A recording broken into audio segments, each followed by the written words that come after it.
കർത്താവിൻ്റെ പരിശുദ്ധനാമം വാഴ്ത്തപ്പെടുമാറാകട്ടെ. ഇന്നും നമുക്ക് ഈ നിലയിൽ ദൈവസന്നിധിയിലായിരിക്കാനായിട്ടും ദൈവം കേൾക്കുവാനും ലഭിച്ച അവസരത്തിനായിട്ട് ദൈവത്തെ സ്തുതിക്കുന്നു. കടന്നുകൊണ്ടിരിക്കുന്ന എല്ലാവരെയും ഓർത്തുകൊണ്ട് ദൈവത്തെ മഹത്വപ്പെടുത്തുന്നു. കഴിഞ്ഞ ആഴ്ച നാം ചിന്തിച്ചത് കർത്താവായ യേശുക്രിസ്തുവിൻ്റെ ക്രൂശമരണത്തിൽ കർത്താവിന് തന്നെയുള്ളതായ ആ പ്രാധാന്യം എന്താണ് എന്നുള്ളതാണ്. ഞാനത് ആവർത്തിക്കാനായിട്ട് ആഗ്രഹിക്കുന്നില്ല. വളരെ ലളിതമായിട്ടാണ് ഞാൻ കാര്യങ്ങൾ പറഞ്ഞു പോകുന്നത് എന്നാണ് ഞാൻ പ്രതീക്ഷിക്കുന്നത്. എല്ലാവർക്കും മനസ്സിലാകണം എന്നുള്ള ആഗ്രഹത്തോടു കൂടിയാണ് ഞാൻ അങ്ങനെ പറഞ്ഞു.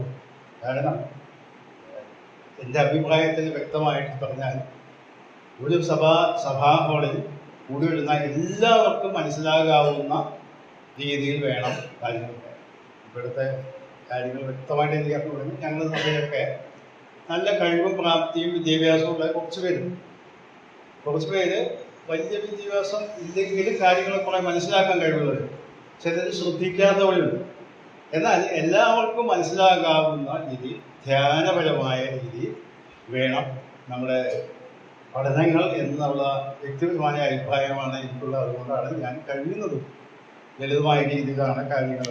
ഇന്ന് അപ്പോസ്തലന്മാരുടെ പ്രസംഗങ്ങളിൽ അല്ലെങ്കിൽ അപ്പോസ്തലന്മാരുടെ കാഴ്ചപ്പാടിൽ യേശു കർത്താവിൻ്റെ ക്രൂശ് മരണം എത്ര പ്രാധാന്യമുള്ളതായിരുന്നു എന്നുള്ള കാര്യമാണ് നാം ചിന്തിക്കാനായിട്ട് പോകും. അപ്പോസ്തല പ്രവൃത്തികളിലാണ് അപ്പോസ്തലന്മാരുടെ ആദ്യകാല സംഭവങ്ങളൊക്കെ രേഖപ്പെടുത്തിയിട്ടുണ്ട്. നമുക്കറിയാം, ലൂക്കോസാണ് ഇതിൻ്റെ ഗ്രന്ഥകാരൻ. ലൂക്കോസ് തൻ്റെ തൊഴില് ഒരു വൈദ്യനായിരുന്നു. വൈദ്യൻ എന്ന് പറഞ്ഞാൽ ഡോക്ടർ, ഫിസിഷ്യൻ എന്ന് തന്നെയാണ് ഇംഗ്ലീഷിൽ പറഞ്ഞിട്ടുള്ളത്. അദ്ദേഹം ചികിത്സിക്കുന്ന ഒരു വൈദ്യൻ. എന്നാൽ ലൂക്കോസ് പൗലോസിൻ്റെ സഹപ്രവർത്തകനായിരുന്നുകൊണ്ടും തൻ്റെ കൂടെ യാത്ര ചെയ്തിരുന്നുകൊണ്ടും ഈ ചരിത്രം, ലൂക്കോസിൻ്റെ സുവിശേഷവും ഈ അപ്പോസ്തല പ്രവൃത്തി എന്ന ചരിത്ര ഗ്രന്ഥവും നമുക്ക് എഴുതി തന്നിട്ടുണ്ട്. അപ്പോൾ അപ്പോസ്തല പ്രവൃത്തികളിൽ രേഖപ്പെടുത്തിയിട്ടുള്ളത് ചരിത്രമാണ്. എന്ത് സംഭവിച്ചു എന്നുള്ളത് അങ്ങനെ തന്നെ എഴുതി. അതുകൊണ്ട് അപ്പോസ്തലന്മാരുടേതായ ആ കാര്യങ്ങൾ നാം ചിന്തിക്കുമ്പോൾ ഒരു കാര്യം മനസ്സിലാക്കണം. പിൽക്കാലത്ത് ലേഖനങ്ങളിൽ വിശദമായിട്ട് പറഞ്ഞ കാര്യങ്ങൾ ലൂക്കോസിന് അറിയാനിട്ടല്ല, ഒരു ചരിത്രത്തോട് വിശ്വസ്തത പുലർത്തേണ്ട ആവശ്യമുള്ളതുകൊണ്ട് എന്ത് സംഭവിച്ചു എന്ന് അതുപോലെ രേഖപ്പെടുത്തി തന്നു എന്ന് മാത്രമല്ല അതിന് ചുരുക്കം ചില കാര്യങ്ങളൊക്കെ ഒഴിവാക്കിക്കൊണ്ട് പറഞ്ഞതായിട്ടും നമുക്ക് കാണാനായിട്ട് സാധിക്കും. വിശദമായ പ്രസംഗം കാണാനാണെങ്കിലും നമ്മളത് കാണാൻ പോവുകയാണ്. ചിലപ്പോൾ 2 വാക്യത്തിലായിരിക്കും ആ പ്രസംഗത്തിൻ്റെ സംക്ഷിപ്തമായി എഴുതും. അപ്പോസ്തല പ്രവൃത്തികളിൽ പ്രധാനമായിട്ടും 2 അപ്പോസ്തലന്മാരെയാണ് പൗലോസ് കേന്ദ്രീകരിച്ച് തൻ്റെ റിപ്പോർട്ട് അല്ലെങ്കിൽ ചരിത്രം എഴുതിയത്. അപ്പോസ്തലനായ പത്രോസും അപ്പോസ്തലനായ പൗലോസും. മറ്റുള്ളവരൊക്കെ ആ കൂട്ടത്തിൽ പറഞ്ഞു പോകുന്നു എന്ന് മാത്രമാണ്. 2 പേരാണ് തൻ്റെ. പൗലോസിൻ്റെ സഹപ്രവർത്തകനായിരുന്നു ലൂക്കോസ് എന്ന് നാം ഓർത്തല്ലോ.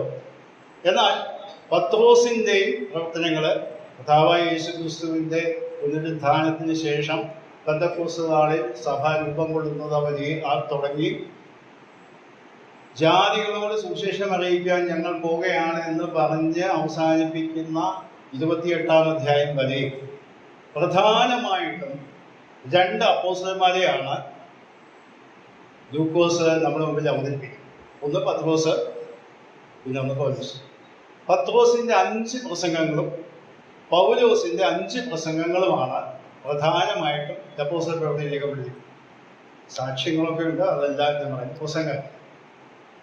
അതിൻ്റെ ആ ഭാഗങ്ങൾ എന്താണെന്നൊന്ന് ഓടിച്ച് പെട്ടെന്ന് നോക്കാം. വളരെ വിശദമായിട്ട് നോക്കേണ്ട ആവശ്യമില്ല. നമുക്കറിയാം, അപ്പോസ്തല പ്രവൃത്തി 2-ാം അധ്യായത്തിലാണ് ആദ്യത്തെ പ്രസംഗം നമ്മൾ കാണും. പെന്തക്കോസ്ത് നാളിൽ ദൈവത്തിൻ്റെ പരിശുദ്ധാത്മാവ് ഇറങ്ങി വന്ന് അവിടെ അന്യഭാഷ പറയുകയും ബഹളമൊക്കെ ഉണ്ടാകുകയും ചെയ്തപ്പോൾ ആളുകളൊക്കെ കൂടി. അവിടെ പെന്തക്കോസ്ത് പെരുന്നാളിന് വേണ്ടി ആയിരക്കണക്കിന് ആളുകൾ ലോകത്തിൻ്റെ പല ഭാഗത്തു നിന്ന് കടന്നു വന്ന് ഉള്ള സമയത്താണ് ഈ വലിയ കൊടിയ മുഴക്കം പോലെ ഉണ്ടാകുകയൊക്കെ ചെയ്ത് ആളുകളെ കൂടി ഒക്കെ സമയത്ത് പത്രോസ് ചെയ്യുന്ന ഒരു പ്രസംഗമാണ് നാം അവിടെ കാണുന്നത്. അതിൻ്റെ 14 മുതൽ 36 വരെയുള്ള വാക്യങ്ങളിലാണ് വായിക്കാൻ ഇല്ല ഞാൻ പറഞ്ഞത്, അത് ശ്രദ്ധിക്കാൻ വേണ്ടി പറഞ്ഞതാണ്. ആ ഭാഗത്ത് പത്രോസിന്റെ ആദ്യത്തെ പ്രസംഗം നമുക്ക് കാണാം. രണ്ടാമത്തെ പ്രസംഗം കാണുന്ന 3-ാം അധ്യായത്തിലാണ്. അത് ദേവാലയത്തിന്റെ തന്നെ പരിസരങ്ങളിൽ ജന്മന മുടന്തനായ ഗർഭം മുതൽ എന്ന് പറഞ്ഞാൽ ജന്മന മുടന്തനായ ഒരുത്തനെ പത്രോസും യോഹന്നാനും സൗഖ്യമാക്കിയ സമയത്ത് അവിടെ ആളുകളൊക്കെ തടിച്ചുകൂടി വലിയൊരു അത്ഭുതം നടന്നു. അപ്പോൾ ചെയ്ത പ്രസംഗമാണ് അവിടെ 11-ാം വാക്യം മുതൽ അതിൻ്റെ അവസാനം വരെ ഉള്ള വാക്യങ്ങൾ, 26 വരെയുള്ള വാക്യങ്ങൾ. രണ്ടാമത്തെ പ്രസംഗം നാം കാണും. മൂന്നാമത്തെ പ്രസംഗം നാം കാണുന്നത് 4-ാം അധ്യായം അതിൻ്റെ 8 മുതൽ 12 വരെയുള്ള വാക്യം. ഈ നടന്ന സംഭവത്തിൻ്റെ അടിസ്ഥാനത്തിൽ വലിയ പ്രശ്നങ്ങൾ അവിടെ ആരംഭിച്ചു. മതപുരോഹിതന്മാരും ശാസ്ത്രമാരും മൂപ്പുമാരും ഒക്കെ കൂടി ഇവരെ വിസ്തരിക്കാനായിട്ട് ശ്രമിക്കുന്ന സമയത്ത് അവിടെ വായിക്കുന്നത് 4-ാം അധ്യായത്തിലെ 8-ാം വാക്യത്തിൽ പത്രോസ് പരിശുദ്ധാത്മാവ് നിറഞ്ഞവനായി അവരോട് പറഞ്ഞത് എന്ന് പറഞ്ഞുകൊണ്ട് ആ പ്രസംഗം നാം കാണും. ഇതിൻ്റെ പ്രസംഗം മുഴുവൻ വിശദീകരിക്കാനല്ല ഞാനിത് പറയുന്നത്, ചൂണ്ടിക്കാണിക്കാനാണ്. പിന്നീട് അതിൻ്റെ പ്രധാനപ്പെട്ട ഭാഗങ്ങളിലേക്ക് നാം കടന്നു. അടുത്ത പ്രസംഗം നാം കാണുന്നത് പത്രോസിന്റെ പ്രസംഗം കാണുന്നത് 5-ാം അധ്യായത്തിലാണ്. അതിൻ്റെ 29 മുതൽ 32 വരെയുള്ള ചെറിയ ഒരു ഭാഗം. അതിൻ്റെ കാരണം ആ വാക്യത്തില് 28-ാം വാക്യത്തില് അത് പറയുന്നത് ഇങ്ങനെയാണ്: നിങ്ങളോ യെരൂശലേമിനെ നിങ്ങളുടെ ഉപദേശം കൊണ്ട് നിറച്ചിരിക്കുന്നു, ആ മനുഷ്യന്റെ, അതായത് യേശു കർത്താവിന്റെ രക്തം ഞങ്ങളുടെ മേൽ വരുത്തുവാനായിട്ട് ഭാവിക്കുന്നു എന്ന് പറഞ്ഞുകൊണ്ട്, ഇച്ഛിക്കുന്നു എന്ന് പറഞ്ഞുകൊണ്ട് അവരെ കുറ്റപ്പെടുത്തുമ്പോൾ പത്രോസ് ചെയ്യുന്ന പ്രസംഗം വളരെ ശ്രദ്ധേയമായ പ്രസംഗമാണ്. ഇത് അല്പം വിശദമായിട്ട് നമ്മൾ പിന്നീട് നോക്കുന്നതാണ്. അപ്പൊ നമ്മളിപ്പോൾ എത്ര എണ്ണം കണ്ടു? 4. ഇനി 5-ാമത്തത് 10-ാം അധ്യായത്തിലെ കൊർന്നല്യോസിന്റെ ഭവനത്തിലുള്ളതായ പ്രസംഗമാണ്. അത് ജാതികളോട് പറയും. ഇതുവരെയുള്ളത് യഹൂദ പശ്ചാത്തലത്തിലുള്ള ആളുകളാണ്. നമുക്കറിയാം, അത് താരിക എന്ന പട്ടാളത്തിലെ ശതാധിപനായ കൊർന്നല്യോസ് താൻ ദൈവഭക്തനായിരുന്നു എന്നൊക്കെയുള്ള ആ വിഷയമൊക്കെ നമുക്ക് ഏകദേശം അറിയാവുന്നതാണ്. അവിടെ വിശദമായ ഒരു പ്രസംഗം താൻ നടത്തുന്നു. അതാണ് 5-ാമത്തെ തൻ്റെ പ്രഭാഷണം. ഈ 5 പ്രഭാഷണങ്ങളിൽ കൂടെ പ്രധാനമായിട്ട് പറയുന്ന ഏകദേശം അതേ കാര്യങ്ങൾ തന്നെയാണ് പൗലോസിന്റെ 5 പ്രസംഗങ്ങളിൽ രേഖപ്പെടുത്തിയിട്ടുള്ളതെന്ന് കാണാൻ സാധിക്കും. നമുക്കറിയാം, പൗലോസ് ഈ 12 ശിഷ്യന്മാരുടെ കൂട്ടത്തിൽ കർത്താവിനോട് കൂടെ നടന്ന ആളല്ല. പ്രത്യേകമായി തിരഞ്ഞെടുക്കപ്പെട്ട അപ്പോസ്തലനാണ്, ദൈവികമായ വെളിപ്പാടുകൾ ലഭിച്ചവനാണ്. എന്നാലും ആ പ്രസംഗത്തിന്റെ പ്രത്യേകത എന്ന് പറഞ്ഞത് ഇതേ രീതിയിൽ തന്നെ പ്രസംഗമാണ് നാം അവിടെ കാണും. 10-ാം അധ്യായത്തിലെ പത്രോസ് ചെയ്യുന്ന പ്രസംഗം 34 മുതൽ 43 വരെയുള്ള വാക്യങ്ങളാണ്. 10-ാം അധ്യായത്തിന്റെ 34 മുതൽ 43 വരെയുള്ള വാക്യങ്ങളിലാണ് അവിടെ. കാരണം യഹൂദന്മാരോട് സുവിശേഷം പറയുന്നതിനേക്കാൾ അല്പം വ്യത്യാസപ്പെട്ടാണ് മറ്റുള്ളവരോട് സുവിശേഷം പറയുന്നത് എന്ന് ഞാൻ കഴിഞ്ഞ ദിവസം ഓർപ്പിക്കുകയുണ്ടായി. അതുപോലെ തന്നെയാണ് ഇത്. ഇനി പൗലോസിൻ്റെതായ പ്രസംഗങ്ങൾ നമുക്ക് നോക്കാം. 5 എണ്ണമാണ് പ്രധാനമായിട്ടുള്ളത്. 13-ാം അധ്യായത്തിലാണ് പൗലോസിന്റെ ആദ്യത്തെ പ്രസംഗം നാം കാണാം. 13-ാം അധ്യായത്തിന്റെ 16 മുതൽ 41 വരെയുള്ള വാക്യത്തിലാണ് അത് രേഖപ്പെടുത്തി. ആ സ്ഥലം നാം ഒന്ന് ശ്രദ്ധിക്കുക. അതിൻ്റെ പശ്ചാത്തലം മനസ്സിലാക്കണമെങ്കിൽ 14-ാം വാക്യം നമുക്കൊന്ന് വായിക്കാം. 13-ാം അധ്യായത്തിന്റെ 14-ാം വാക്യം. അവരോ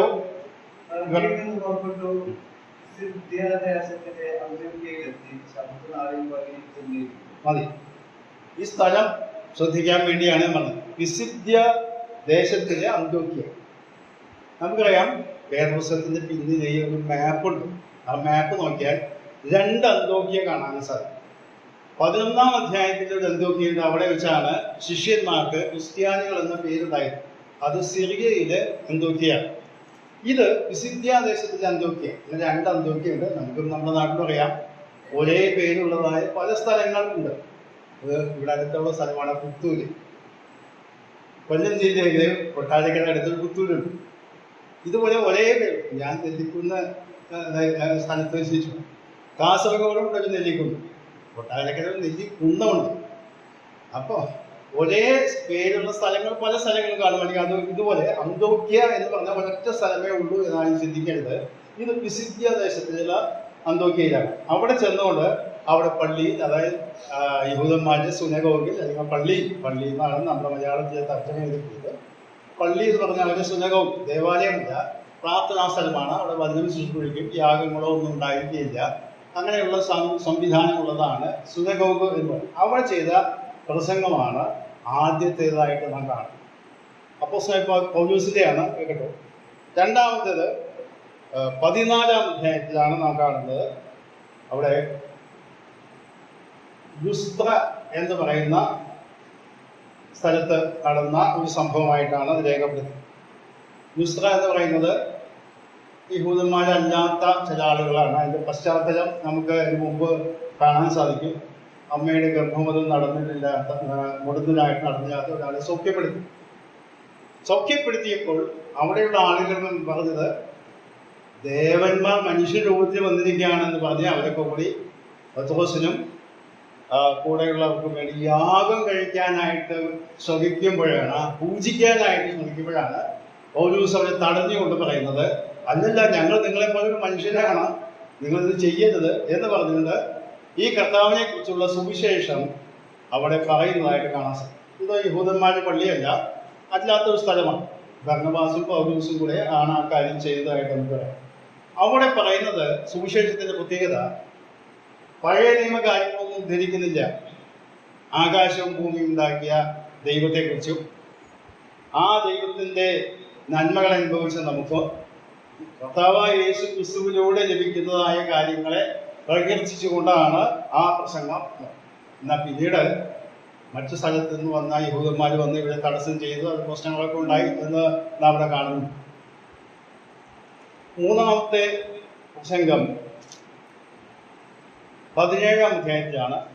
അത് 3-ാമത്തെയും 4-ാമത്തെയും ആ അധ്യായത്തിൽ തന്നെയാണ്. 3-ാമത്തെ അധ്യായത്തിലെ ആദ്യത്തെ 3 വാക്യങ്ങൾ നമുക്കൊന്ന് വായിക്കാം. അവർ അംഫിപ്പോലീസിലും അപ്പലോനിയയിലും കൂടി കടന്ന് തെസ്സലോനിക്കയിൽ എത്തി. അപ്പൊ തെസ്സലോനിക്ക സഭ സ്ഥാപിക്കപ്പെടുന്നതിന്റെ ആരംഭമാണ്. 3 ശബത്തുകളിൽ 3 ആഴ്ച അവിടെ ദൈവവചനം ശുശ്രൂഷിച്ചു. അങ്ങനെയാണ് തെസ്സലോനിക്ക സഭ രൂപം കൊണ്ട്. അവിടെ വായിക്കുന്നത് ശ്രദ്ധിക്കുക, അവിടെ യഹൂദന്മാരുടെ പള്ളി ഉണ്ടാകും. അപ്പോൾ സുനഗോഗിലാണ്, ഈ പള്ളിയിലാണ്. പൗലോസ് പതിവ് പോലെ അവരുടെ അടുക്ക ചെന്ന് 3 ശബ്ദത്തിൽ തിരുവഴുത്തുകൾ ആധാരമാക്കി അവരോട് വാദിച്ചു. അപ്പോൾ ഒരു വാചകത്തിലാണത് പറയുന്നത് കേട്ടോ. അടുത്ത വാക്ക് ശ്രദ്ധിക്കുക, ക്രിസ്തു കഷ്ടം അനുഭവിക്കുകയും മരിച്ചവരെന്ന് ഉയർത്തെഴുന്നേൽക്കുകയും ചെയ്യേണ്ടതെന്നും ഞാൻ നിങ്ങളോട് അറിയിക്കുന്ന യേശു തന്നെ ക്രിസ്തു എന്ന് തെളിയിച്ച് വിഭജിച്ചുകൊണ്ടിരിക്കും. അപ്പോൾ ശരിക്കും പറഞ്ഞാൽ 2 വാക്യങ്ങളിലാണ് ഈ 3 ആഴ്ച നടത്തിയ വാദപ്രതിവാദം രേഖപ്പെടുത്തി. അപ്പോൾ അതിൽ നിന്ന് നമുക്ക് മനസ്സിലാക്കാം, അവിടെ പറയുന്ന വാദിച്ചു തെളിയിച്ചു എന്നാണ്. എന്ന് പറഞ്ഞാൽ പഴയ നിയമ തിരുവഴുത്തുകളൊക്കെ ഉദ്ധരിച്ചുകൊണ്ട് പൗലോസ് അവരുടെ മുമ്പിൽ സ്ഥാപിക്കുകയാണ്, ഈ പഴയ നിയമത്തിൽ പറഞ്ഞതായ മശിഹ എന്ന് പറഞ്ഞ ക്രിസ്തു യേശു തന്നെയാണ്. അപ്പോൾ ആ പ്രസംഗം മുഴുവനായിട്ട് നമുക്ക് രേഖപ്പെടുത്തി കിട്ടിയിട്ടില്ല. പക്ഷെ അവിടെ സൂചന മാത്രമാണ് നമുക്ക്. ഈ 17-ാം അധ്യായത്തിൽ തന്നെ അടുത്ത പ്രസംഗമുള്ളത് ഏഥൻസിലാണ്. അല്ല, അഥേന എന്നാണ് മലയാളത്തിൽ നമുക്ക് തർജ്ജമ ചെയ്തിട്ടുള്ളത്. അഥേനയിലാണ് ആ പ്രസംഗം. ഏഥൻസ് എന്ന് പറഞ്ഞാൽ നമുക്കറിയാം, വളരെ പാണ്ഡിത്യമുള്ളവരും സംസ്കാര സമ്പന്നരുമായ ആളുകൾ താമസിക്കുന്ന സ്ഥലമാണ് ഏഥൻസ്. ഗ്രീക്കുകാരായ തത്വജ്ഞാനികളും ഒക്കെ അവിടെയുണ്ട്. പല നാട്ടുകാരും പല രീതിയിലുള്ള ആളുകൾ അവിടെയുണ്ട്. അവിടെ നാം വായിക്കുന്നത് 22-ാം വാക്യത്തില് മുമ്പ് ചില വായിക്കുന്നത് 18-ാം വാക്യത്തില് എപ്പിക്കൂരിയരും സ്തോയിക്കരുമായ തത്വജ്ഞാനികൾ ചിലർ അവരോട് വാദിച്ചു. അവിടെ തത്വജ്ഞാനം പ്രസംഗിക്കുന്നവരും അങ്ങനെയുള്ള പണ്ഡിതന്മാരായ ആളുകളുള്ളതായ ഒരു ഓഡിയൻസിനോടാണ് ഇവിടെ പൗലോസ് സംസാരിക്കുന്നത്. അവിടെയും സംസാരിക്കുന്ന രീതി ശ്രദ്ധിച്ചാൽ ആകാശവും ഭൂമിയും ഉണ്ടാക്കിയ ദൈവമാണ്, ക്ഷേത്രങ്ങളിൽ വസിക്കുന്നതല്ല, അങ്ങനെയൊക്കെ പറഞ്ഞുകൊണ്ടാണ് ആ സുവിശേഷം അവതരിപ്പിക്കുന്നത്. ഞാൻ പറയാൻ കാരണം, നാം സുവിശേഷം പ്രസംഗിക്കുന്ന സമയത്ത് നമ്മുടെ മുമ്പിലുള്ളത് ആളുകളെ മനസ്സിലാക്കിയിട്ട് വേണം സുവിശേഷം പറയാൻ. ചിലപ്പോഴൊക്കെ ഞാൻ ഈയിടെയായിട്ടും ഞാൻ പല അങ്ങനത്തെ പരസ്യ പ്രവർത്തനങ്ങളിൽ പോകാറില്ല. വളരെ ചെറിയ പ്രായത്തിലൊക്കെ വളരെയധികം പ്രാവശ്യം പോയിട്ടുണ്ട്. അപ്പൊ ചിലരൊക്കെ നമ്മുടെ സഭാ ഹാളിൽ പ്രസംഗിച്ച് പരിചയമുള്ളവരായിരിക്കും. ആ രീതി ഇങ്ങനെയാണ് ആരംഭിക്കുന്നത്. വീണ്ടും വരുന്നവരായ കർത്താവായ യേശുക്രിസ്തുവിന്റെ നാമത്തിൽ സ്നേഹവർദ്ധനം എന്ന് പറഞ്ഞുകൊണ്ടാണ് ആരംഭിക്കുന്നത്. ഈ കേൾക്കുന്ന കേൾവിക്കാരൻ സുവിശേഷം ചിലപ്പോൾ ആദ്യമായിട്ട് കേൾക്കുന്നവരായിരിക്കും. ഇതെന്തായി പറയുന്നത് ഒന്നും മനസ്സിലാക്കാനായിട്ട് നോക്കി. ഏതായാലും അതേസമയം തന്നെ മറ്റു ചിലരുണ്ട് അവിടെ വളരെ വിദഗ്ധമായി ഈ പൊതുവേദിയെ എങ്ങനെയാണ് സുവിശേഷം അവതരിപ്പിക്കേണ്ടതെന്ന് വളരെ വ്യക്തമായിട്ട് മനസ്സിലാക്കി ആ നിലയിൽ അവരെ ശ്രദ്ധയെ പിടിച്ച് പറ്റി പിന്നീട് ക്രമേണ സുവിശേഷം അവരോട് പറയുന്ന രീതി. ഇപ്പോൾ ഇവിടെ പൗലോസ് ഈ രീതിയാണ് ഇവിടെ ഉപയോഗിച്ചത്. എന്ന് പറഞ്ഞാൽ അഥേനയിൽ പണ്ഡിതന്മാരായ തത്വജ്ഞാനികളായ വാഗ്വൈഭവമുള്ളവരായ തർക്കിക്കുന്ന ഒക്കെയുള്ള ആളുകളോട് ആ നിലയിൽ തന്നെയാണ് സുവിശേഷം അറിയിച്ചതായിട്ട് നമ്മൾ കാണും. 17-ാം അധ്യായത്തിന് ആ ഭാഗം അതിൻ്റെ 22 മുതൽ 31 വരെയുള്ള വാക്യങ്ങളിലാണ് നമ്മൾ കാണുന്നത് പൗലോസിന്റെ പ്രസംഗത്തിനെ പറ്റിയുള്ളതായ. അതിന് അവസാന ഭാഗത്ത് നാം കാണുന്നത് മനുഷ്യരുടെ പുനരുദ്ധാനത്തെ കുറിച്ച് കേട്ടിട്ട് ചിലർ പരിഹസിച്ചു എന്ന് പറഞ്ഞാൽ അതിനർത്ഥം യേശു കർത്താവ് മരിച്ചു, അടക്കപ്പെട്ടു, ഉയർത്തെഴുന്നേറ്റു എന്നൊക്കെ പറഞ്ഞപ്പോൾ മരിച്ചാലും ജീവിക്കും എന്ന് പറഞ്ഞ് തർക്കിക്കാൻ പരിഹസിക്കാനൊക്കെ തുടങ്ങി. എന്നാൽ ചിലരൊക്കെ വിശ്വസിച്ചു എന്ന് കാണാൻ സാധിക്കും. അപ്പോൾ ഈ 4 പ്രസംഗങ്ങളാണ് ഞാൻ പറഞ്ഞത്. അവസാനത്തെ പ്രസംഗം ഏറ്റവും അവസാനത്തെ അധ്യായം 28-ാം അധ്യായത്തിലാണ് ഉള്ളത്. റോമിൽ പൗലോസ് തടവുകാരനായിട്ട് വീട്ടുതടങ്ങളിൽ കഴിയുകയാണ്. എന്നാൽ അവനൊരു സൗകര്യം റോമൻകാർ ചെയ്തു കൊടുത്തു. അതിൻ്റെ 28-ാം അധ്യായത്തിന് 16-ാം വാക്യം നമുക്കറിയാം, വാക്യമായി നമ്മൾ കാണാം. റോമയിൽ എത്തിയ ശേഷം തനിക്ക് കാവലായ പടയാളിയോടുകൂടെ വേറിട്ട് പാർപ്പാൻ പൗലോസിന് അനുവാദം കിട്ടി. പൗലോസിന് പ്രത്യേക അനുവാദം കൊടുത്തു. അത് കഴിഞ്ഞാൽ അവൻ കൂടിക്കുവാനും വീട്ടിൽ നിന്നൊക്കെയാണ് നമ്മൾ വായിക്കുന്നത്. യഹൂദന്മാരുടെ നേതാക്കന്മാരെയൊക്കെ വിളിച്ചുകൂട്ടി അവരോട് ഈ കാര്യം സുവിശേഷം അറിയിക്കുന്ന പ്രസംഗമാണ് അവിടെ വായിക്കുന്നതായിട്ട് കാണാൻ സാധിക്കും. അവിടെ വായിക്കുന്നത് 23-ാം വാക്യം മുതൽ 28-ാം വരെയുള്ള വാക്യങ്ങളിൽ പഴയ നിയമ ഉദ്ധരണികളൊക്കെ പറഞ്ഞുകൊണ്ട് അവിടെ യഹൂദന്മാരോട് അല്ലെങ്കിൽ പ്രധാനികളായിട്ട് ആളുകളോട് അവർ പറയുന്നുണ്ട്,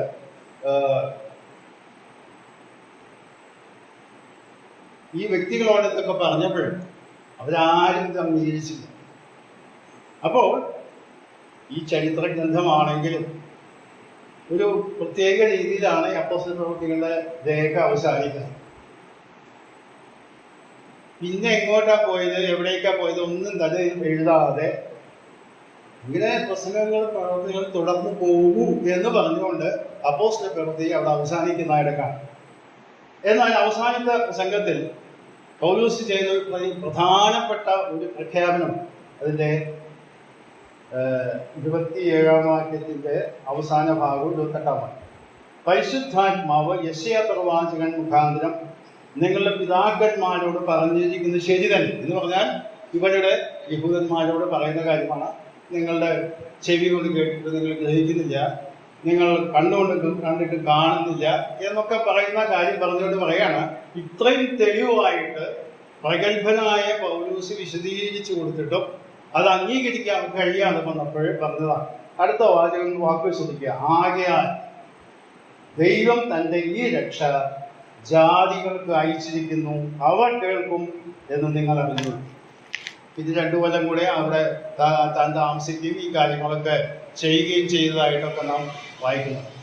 അപ്പോൾ ജാതികളുടെ അപ്പോസ്തലനായിട്ട് തിരഞ്ഞെടുക്കപ്പെട്ടതായ പൗലോസ് പലപ്പോഴും യഹൂദന്മാരോട് സുവിശേഷം അറിയിക്കുവാനായിട്ട് പരമാവധി ശ്രമിച്ചിട്ടുണ്ടെങ്കിലും അവരത് അംഗീകരിക്കാത്തതുകൊണ്ട് ചിലരൊക്കെ അംഗീകരിച്ചു എന്നുള്ളത് ശരിയാണെങ്കിൽ കൂടെ മഹാഭൂരിപക്ഷം വരുന്ന ആളുകളും അംഗീകരിക്കാതെ ചെയ്തപ്പോഴാണ് പറഞ്ഞത് ഞങ്ങൾ ജാതികളിലേക്ക് തിരിക്കാൻ പോകുന്നത് എന്ന് പറഞ്ഞുകൊണ്ട് പോകുന്നതാണ് അപ്പോസ്തല പ്രവൃത്തി. അപ്പോൾ 5 പ്രസംഗങ്ങൾ പത്രോസിൻ്റെയും 5 പ്രസംഗങ്ങൾ പൗലോസിൻ്റെയുമാണ് അവിടെ നാം കാണുന്നത്. ഈ പ്രസംഗങ്ങളിലൊക്കെ ഉള്ള പ്രധാനപ്പെട്ട വിഷയം എന്താണെന്നറിയാം. ഞാനത് ആ ഒരു വാക്യം നിങ്ങളെ വായിച്ച് കേൾപ്പിച്ചു തരാം. അപ്പോസ്തലപ്രവൃത്തി 5-ാം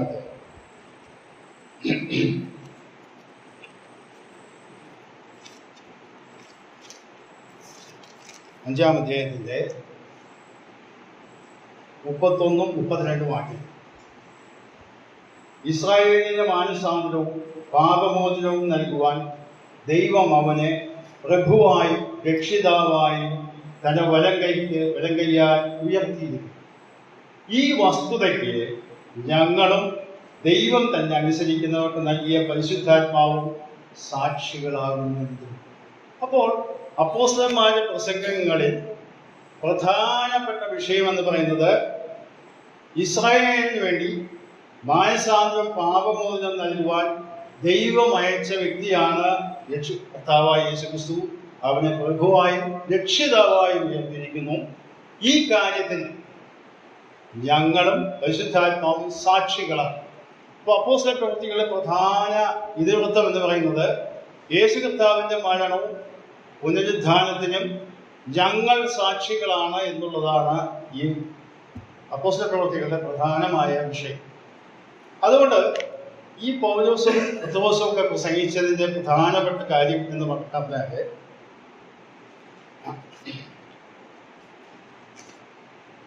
പ്രധാനപ്പെട്ട ആശയം, ദൈവം കാണിച്ചു തന്ന പുരുഷനാണെങ്കിലും നിങ്ങളുടേതായ നേതാക്കന്മാർ അവനെ കൊന്നുകളഞ്ഞു, ദൈവമോ അവനെ ഉയർത്തെഴുന്നേൽപ്പിച്ചു. ഞങ്ങൾ അതിന് സാക്ഷി. ഈ നാമത്തിൽ വിശ്വസിക്കുന്നവർക്ക് പാപമോചനവും രക്ഷയും വീണ്ടെടുപ്പും നീതികേട്ടവും ലഭിക്കും എന്നുള്ളതാണ് പ്രധാനപ്പെട്ട വിഷയം. എന്നാൽ നാം ഒരു കാര്യം മനസ്സിലാക്കണം, അപ്പോസ്തല പ്രവൃത്തി ഞാൻ നേരത്തെ ഒരു ചരിത്ര ഗ്രന്ഥമാണ്. അതുകൊണ്ട് ലേഖനങ്ങളിൽ പറയപ്പെട്ട എല്ലാ ആശയങ്ങളും അതുപോലെ വിവരിച്ച് ഇവിടെ കാണുകയില്ല. എന്നാൽ അതിൻ്റെതായ സത്യമായ പ്രധാനപ്പെട്ട കാര്യങ്ങളുടെ സൂചന നമുക്കിവിടെ കാണാനായിട്ട് സാധിക്കും. ഈ പ്രസംഗങ്ങളിൽ കൂടെ 3 പ്രത്യേക കാര്യങ്ങളാണ് അപ്പോസ്തലന്മാർ ചൂണ്ടിക്കാണിച്ചത്. അതാണ് ഞാൻ ഇന്ന് നിങ്ങളുമായിട്ട് പങ്കിടുവാനായിട്ട് ആദ്യമായിട്ട് ശ്രമിക്കും. ഈ പ്രസംഗങ്ങളിലൊക്കെ 3 പ്രത്യേക കാര്യങ്ങളാണ് താൻ ഇവിടെ ചൂണ്ടിക്കാണിച്ചതായിട്ട്.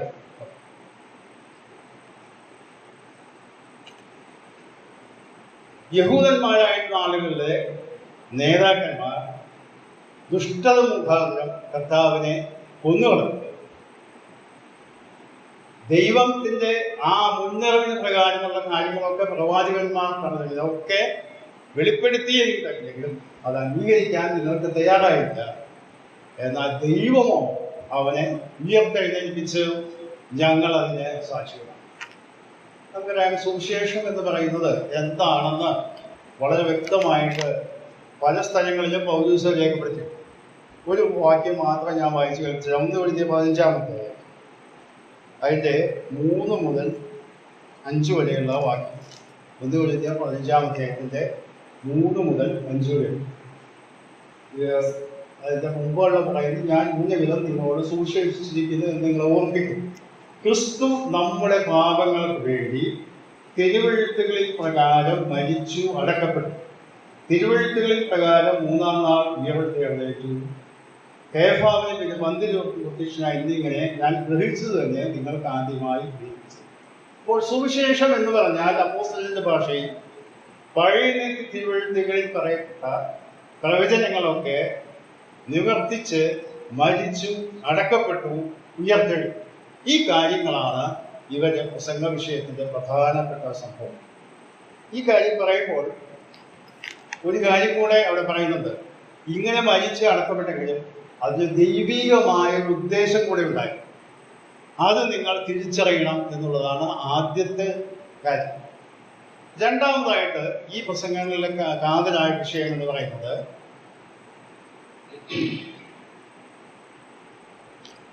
അപ്പോസ്തലന്മാരെ 2 പേരുടെയും പ്രസംഗങ്ങൾ ശ്രദ്ധിച്ചാൽ, പ്രത്യേകിച്ച് യഹൂദ പശ്ചാത്തലത്തിലുള്ളവരുടെ പ്രസംഗിക്കുമ്പോഴൊക്കെ അല്ലാതെയും പ്രസംഗിക്കുമ്പോഴേ പറയും യേശു കർത്താവിനെ ക്രൂശിച്ചു കൊന്നു എന്ന് പറയുന്നത്. അപ്പോൾ തന്നെ പറയുന്നത് അവനെ മരത്തിന്മേൽ തൂക്കിക്കൊന്നു. ശ്രദ്ധിക്കുക, ക്രൂശിച്ചു കൊന്നു എന്ന് പറയാൻ നമ്മുടെ മനസ്സിലൊക്കെ ഉള്ള ചിത്രം, നമ്മൾ ക്രൂശ് കണ്ടിട്ടുണ്ട്.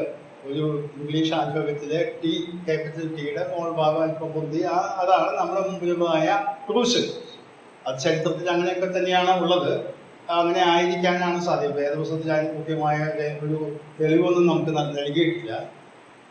എന്നാൽ ഈ അപ്പോസ്തലന്മാർ രണ്ടുപേരും പ്രസംഗിച്ചപ്പോഴേ യഹൂദന്മാരായ ആളുകളോട് പറഞ്ഞെന്ന് പറയും, നിങ്ങൾ തൂക്കിക്കൊന്ന യേശു, മരത്തിന്മേൽ തൂക്കിക്കൊന്ന യേശു. എവിടെയാണ് പറഞ്ഞിട്ടുള്ളത്? ഞാൻ രണ്ട് വാക്യങ്ങൾ നിങ്ങൾ കേൾപ്പിച്ചു തരാം. അപ്പോസ്തല പ്രവൃത്തി 5-ാം അധ്യായത്തിന്റെ 30-ാമത്തെ വാക്യം. നിങ്ങൾ മരത്തിൽ തൂക്കിക്കൊന്ന യേശുവിനെ നമ്മുടെ പിതാക്കന്മാരുടെ ദൈവം ഉയർപ്പിച്ചു. നിങ്ങൾ മരത്തിന്മേൽ തൂക്കിക്കൊന്ന യേശു. എന്തുകൊണ്ടാണ് പത്രോസ് അങ്ങനെ പറഞ്ഞത്? യഹൂദന്റെ മനസ്സിലുള്ള ചിത്രം ക്രൂശിച്ചു കൊല്ലുക എന്ന് പറയുന്നതും മരത്തിന്മേൽ തൂക്കിക്കൊല്ലുക എന്ന് പറഞ്ഞ് മരണശിക്ഷ നൽകുക എന്നുള്ളതാണ്. അതിൽ തമ്മിൽ യാതൊരു വ്യത്യാസം അവർക്ക് കാണുന്നില്ല എന്നുള്ളതാണ് പ്രധാന വിഷയം. ഈ വാക്യം തന്നെ അപ്പോസ്തലനായ പൗലോസിന്റെ കൊർന്നേലിയോസിന്റെ പ്രസംഗത്തിൽ ആവർത്തിക്കുന്നതായിട്ട് 10-ാം അധ്യായത്തിന്റെ 39-ാമത്തെ വാക്യം.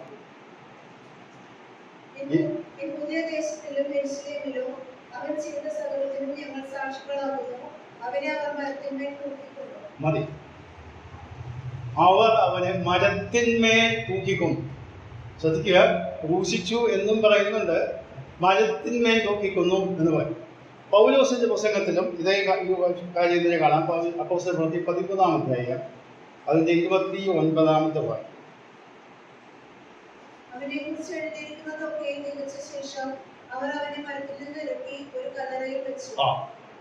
ഇവിടെ ശ്രദ്ധിക്കുക, ക്രൂശിച്ച ശേഷം എന്നല്ല, മരത്തിൽ നിന്ന് ഇറക്കി ഒരു കല്ലറയിൽ വെച്ചു. അപ്പോൾ അപ്പോസ്തലന്മാരെ ഇവിടെ അവതരിപ്പിക്കുന്നത് യഹൂദന്റെ മനസ്സിലുള്ളതായ ചിത്രമാണ്. യഹൂദനെ സംബന്ധിച്ചിടത്തോളം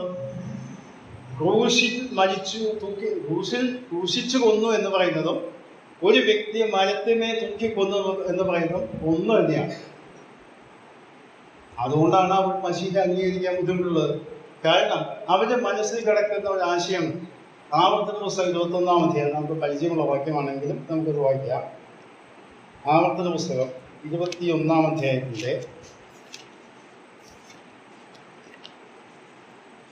22-ാം വാക്യം. പാപം ചെയ്തിട്ട് അവനെ കൊന്നു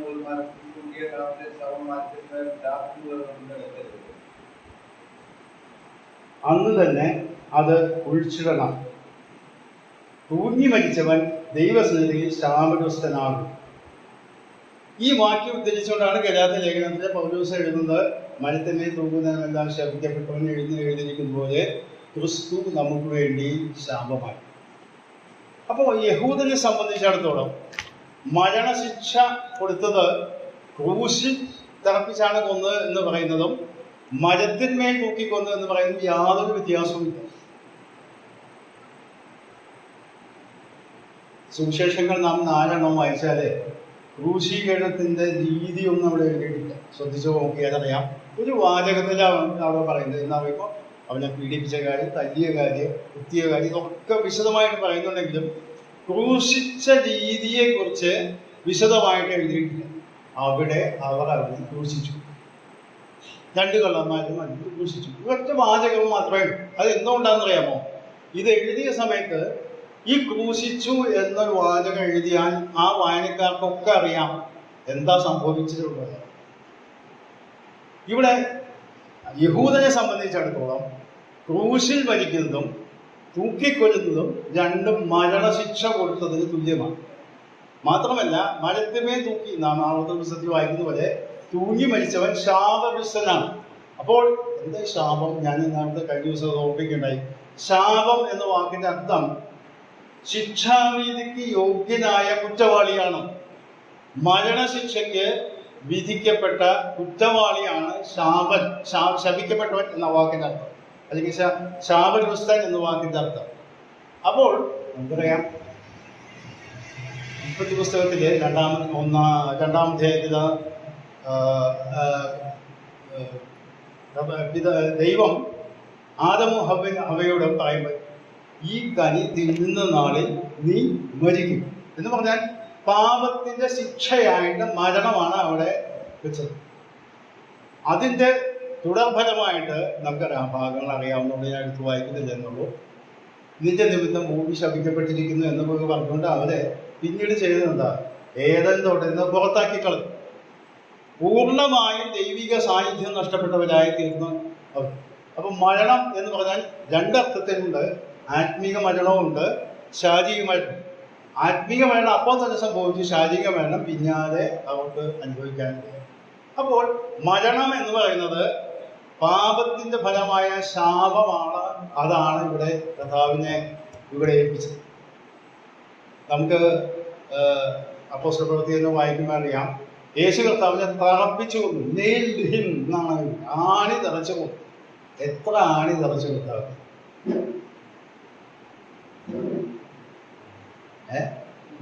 3 ആണി. ഏത് പുസ്തകത്തിലാണ് എഴുതിയിരിക്കുന്നത്?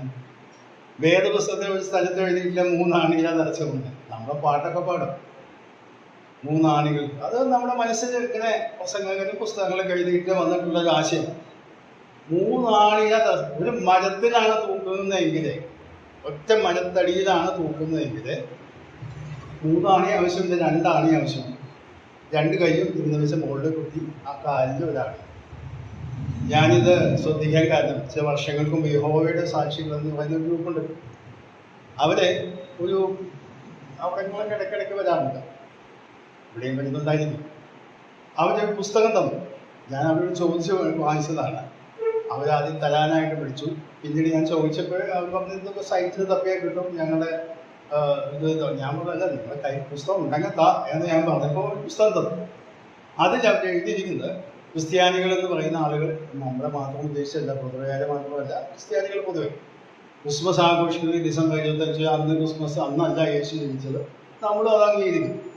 യേശുവിനെ 3 ആണികളിൽ തറച്ചു കൊന്നു എന്ന് വേദപുസ്തകത്തിൽ ഒരു സ്ഥലത്ത് എഴുതിയിട്ടില്ല. ഒക്കെ പറയുന്ന 3 ആണികൾ എന്നാണ്. പാട്ട് പാടുന്നുണ്ട്, പ്രസംഗിക്കുന്നുണ്ട്. വേദപുസ്തകത്തിൽ ഒരു സ്ഥലത്തുമില്ല. വേദപുസ്തകത്തിൽ എഴുതിയത് മുഴുവൻ ഇവരെ അംഗീകരിക്കാത്തവരാണ്. അതിൽ അവരുടേതായ കൂട്ടിച്ചേർക്കലുണ്ട് എന്നൊക്കെ പറഞ്ഞവർ വിമർശിച്ച് ഒരു പുസ്തകം എഴുതി ഞാൻ വായിക്കുകയുണ്ടായി. ചെറിയ പുസ്തകമാണ്. അപ്പം ഞാൻ ആലോചിച്ചു, ശരിയാണല്ലോ അവർ പറയുന്നത്. ഈ ഞാനൊരു യുവാവായിരുന്ന സമയത്ത്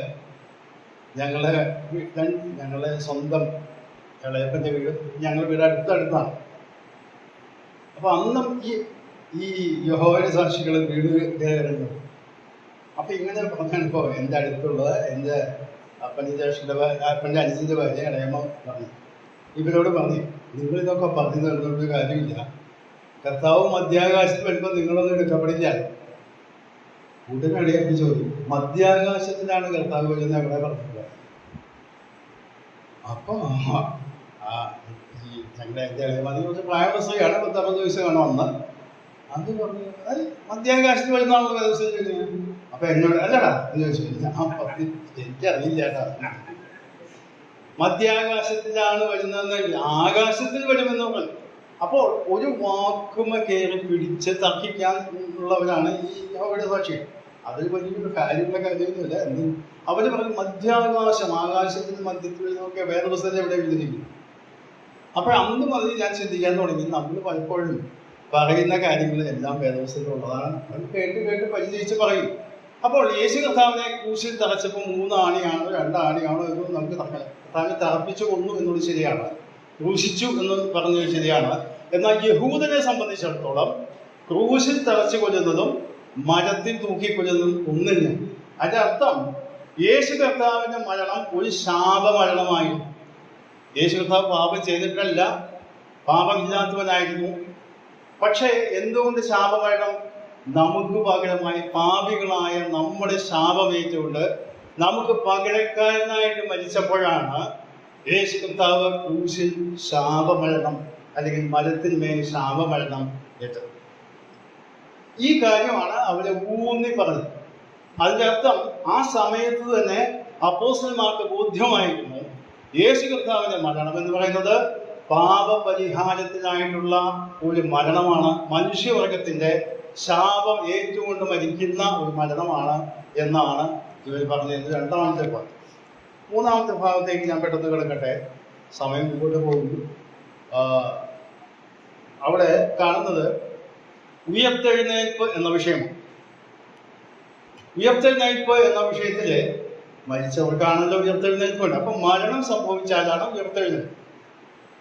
ഈ ഉയർത്തെഴുന്നേൽപ്പിന്റെ പ്രത്യേകത ഈ മരണത്തിന്റെ പ്രത്യേകതയാണ്. എന്തിനു വേണ്ടിയാണ് കർത്താവ് മരിച്ചത്? പാപപരിഹാരത്തിനായിട്ടാണ് കർത്താവ് മരിച്ചത്. ആ മരണ മുഖാന്തരം ലഭിച്ചതായ വലിയ അനുഗ്രഹങ്ങൾ നമുക്ക് ലഭിക്കാൻ വേണ്ടിയാണ് കർത്താവ് ഉയർത്തെഴുന്നേൽപ്പ്. അല്ലാതെ ഉയർത്തെഴുന്നേൽപ്പിന് മാത്രമായിട്ടല്ല അപ്പോസ്തലന്മാർ സാക്ഷികളായത്. മരണവും അടക്കവും പുനരുദ്ധാനം അല്ലെങ്കിൽ ഉയർത്തെഴുന്നേൽപ്പിനുമാണ് കർത്താവിന്റെ സാക്ഷികളായിട്ട് അപ്പോസ്തലന്മാർ അവിടെ പ്രസംഗിച്ചത് എന്ന് നമുക്ക് മനസ്സിലാക്കി. അപ്പൊ മൂന്നാമത് അവർ ഉയർപ്പിന് കൊടുത്തതായ പ്രാധാന്യം. ഉയർപ്പിന്റെ പ്രാധാന്യം എന്താണ്? നാം വായിച്ച ഓരോ ഭാഗങ്ങളിലും ആ കാര്യങ്ങൾ കാണാൻ സാധിക്കും. 2-3 വാക്യങ്ങൾ ഞാൻ ചൂണ്ടിക്കാണിക്കാം. 2-ാം അധ്യായത്തിലേക്ക് കടന്നു. അപ്പോസ്തല പ്രവൃത്തി അവിടെ 36-ാം വാക്യം. 2-ാം അധ്യായം 36-ാം വാക്യം. ആകയാൽ നിങ്ങൾ ക്രൂശിച്ച യേശുവിനെ തന്നെ ദൈവം കർത്താവ് ക്രിസ്തുവുമാക്കി വെച്ചത് ഇസ്രായേൽ ഗ്രഹമൊക്കെയും നിശ്ചയമായി അറിഞ്ഞുകൊള്ളട്ടെ. ഇപ്പോൾ ഉയർത്തെഴുന്നേറ്റ കർത്താവ് എന്ന് ഇവിടെ പറയുന്നത് കർത്താവും ക്രിസ്തുവുമാക്കി വെച്ചിരിക്കുന്നു. യേശുവിനെ ഇവരെ അംഗീകരിക്കുന്നില്ല യഹൂദന്മാർ. യോസഫിന്റെ മകനാണ്, മറിയയുടെ മകനാണ്, ഇവൻ മശിഹയല്ല എന്നൊക്കെ പറയുമ്പോൾ അപ്പോസ്തലൻ പത്രോസ് ഇവിടെ പറയണം, ഉയർത്തെഴുന്നേൽപ്പിച്ചതിനാൽ അവനെ കർത്താവ് ക്രിസ്തുവുമാക്കി വെച്ചിരിക്കുകയാണ്. തുടർന്ന് നമുക്ക് വായിക്കാം. അതിൻ്റെ 5-ാം അധ്യായം നമ്മൾ വായിച്ച വാക്യം തന്നെയാണ് എങ്കിലും അവിടെ ഒന്ന് വായിക്കാം. 31-ാം വാക്യം. ഇസ്രായേലിന്റെ മാനസാന്തരവും പാപമോചനവും നൽകുവാൻ ദൈവം അവനെ പ്രഭുവായും രക്ഷിതാവായും തന്റെ വലങ്കൈയാൽ ഉയർത്തിയിരിക്കുന്നു. ശ്രദ്ധിക്കുക. ഇസ്രായേലിന്റെ മാനസാന്തരവും പാപമോചനം നൽകുവാൻ ദൈവം അവനെ പ്രഭുവായും രക്ഷിതാവായും ഉയർത്തി.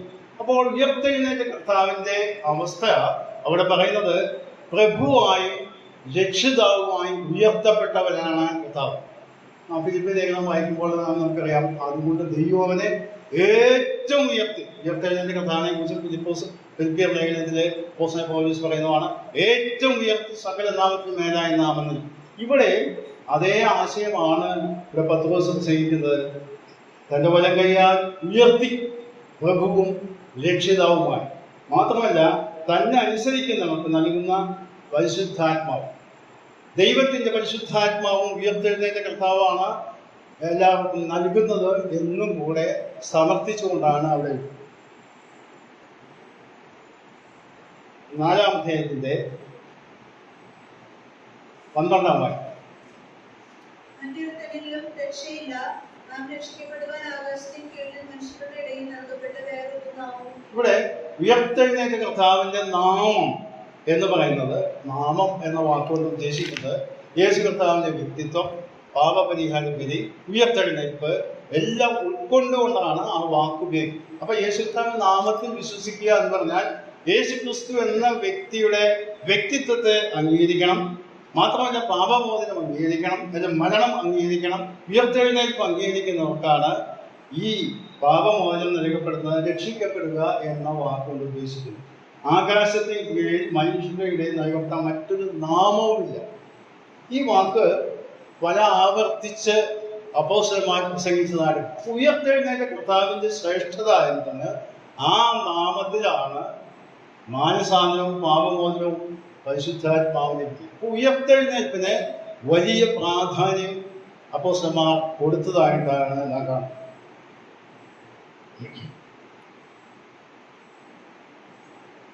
4-ാം അധ്യായത്തിന്റെ 10-ാം വാക്യം കൂടി നമുക്ക് വായിക്കാം. നിങ്ങൾ ക്രൂശിച്ചവനും ദൈവം മരിച്ചവരിൽ നിന്ന് ഉയർപ്പിച്ചവനുമായി നസ്രായനായ യേശുക്രിസ്തുവിന്റെ നാമത്തിൽ തന്നെ ഇവൻ സൗഖ്യമുള്ളവനായി നിങ്ങളുടെ മുമ്പിൽ നിൽക്കുന്നു എന്ന് നിങ്ങൾ എല്ലാവരും. അവിടെയും പറയുന്ന വാചകമാണ്, യേശു ക്രിസ്തുവിന്റെ നിങ്ങൾ ക്രൂശിച്ചവനും ദൈവം മരിച്ചവരിൽ നിന്ന് ഉയർപ്പിച്ചവനുമായ നസ്രായനായ യേശുക്രിസ്തുവിന്റെ നാമത്തിലാണ് ഇവന് സൗഖ്യം ലഭിച്ചത്. അപ്പോൾ യേശുക്രിസ്തുവിന്റെ നാമത്തിന്റെ ആ ശ്രേഷ്ഠതയും അതിൻ്റെ സാധ്യതകളുമാണ് ഇവിടെ അപ്പോസ്തലന്മാരെ പ്രസംഗിച്ചത്. ഞാൻ പെട്ടെന്ന് മുമ്പോട്ട് പോകാനായിട്ട് ആഗ്രഹിക്കുന്നു. ഈ പ്രസംഗങ്ങളിലൊക്കെ ഇത്രയും കാര്യങ്ങളാണ് പ്രധാനപ്പെട്ട 3 വിഷയങ്ങളാണ് ഞാൻ പറഞ്ഞത്.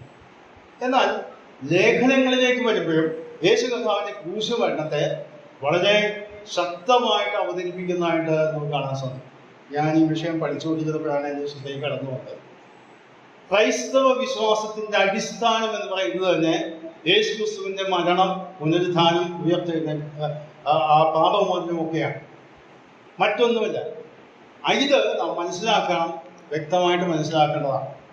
പൂർണ്ണമായ സാധിപ്പിച്ചതായ രക്ഷാമാർഗം യേശു ക്രിസ്തു ക്രൂശുമരണത്തിലൂടെയാണ് എന്ന് മനസ്സിലാക്കാൻ സാധിക്കും. ഇനി ഞാൻ ചൂണ്ടിക്കാണിക്കാൻ പോകുന്നത് ലേഖനങ്ങളിൽ കൂടെ ഈ അപ്പോസ്തലന്മാർ യേശു കർത്താവിന്റെ ക്രൂശുമരണത്തിന്റെ പ്രാധാന്യത്തെ ചൂണ്ടിക്കാണിക്കാം. ഒന്നാമതായിട്ട് 1 കൊരിന്ത്യർ 1-ാം അധ്യായം. നമുക്ക് വളരെ പരിചയമുള്ള വാക്യങ്ങളാണത്, എന്നാലും ഒന്ന് നമുക്ക് പെട്ടെന്ന് വായിച്ച് മുമ്പോട്ട് പോകാം. 1 കൊരിന്ത്യർ 1-ാം അധ്യായത്തിന്റെ 23-ാമത്തെ വാക്യം. അല്ല, 1 കൊരിന്ത്യർ 1-ാം അധ്യായത്തിന്റെ 23-ാമത്തെ. ഞങ്ങളോ ക്രൂശിക്കപ്പെട്ട ക്രിസ്തുവിനെ പ്രസംഗിക്കുന്നു. 2-ാം അധ്യായത്തിന്റെ 2-ാം വാക്യം. ക്രൂശിക്കപ്പെട്ടവനായ യേശുക്രിസ്തുവിനെ അറിയാത്തവനായ നിങ്ങളോട് ഇരിക്കണമെന്ന് ഞാൻ പറയുന്നു. അപ്പോൾ ഇവിടെ ശ്രദ്ധിക്കുക, പൗലോസ് പറയുന്നത് സുവിശേഷ സന്ദേശത്തിന്റെ അടിസ്ഥാനം എന്ന് പറയുന്നത് യേശു ക്രിസ്തുവിന്റെ ക്രൂശാണ്. അവിടെ നാം 1-ാം അധ്യായത്തിൽ വായിച്ചാൽ ഞങ്ങളോ ക്രൂശിക്കപ്പെട്ട ക്രിസ്തുവിനെയാണ് പ്രസംഗിക്കുന്നത്. 2-ാം അധ്യായത്തിലെ ക്രൂശിക്കപ്പെട്ട ക്രിസ്തുവിനെ അല്ലാതെ മറ്റൊന്നറിയാതെ ഇരിക്കണം. പലപ്പോഴും സുവിശേഷ പ്രസംഗങ്ങളിൽ പല സ്ഥലങ്ങളിൽ നമ്മളെ ഇടയിൽ ചിലപ്പോൾ കേൾക്കാറുണ്ട്. പല പല പല പല പല കാര്യങ്ങൾ പറയും. എന്നാൽ യേശു കർത്താവിനെ ക്രൂശിനെ പറ്റി ഉയർത്താനും പ്രസംഗിക്കാനും വളരെ കുറച്ച് സമയങ്ങളുണ്ട്. എന്നാൽ പൗലോസിന്റെ രീതി അതല്ല. ഗലാത്യ ലേഖനം 3-ാം അധ്യായത്തിന് 1-ാം വാക്യം നമുക്ക് വായിക്കാം.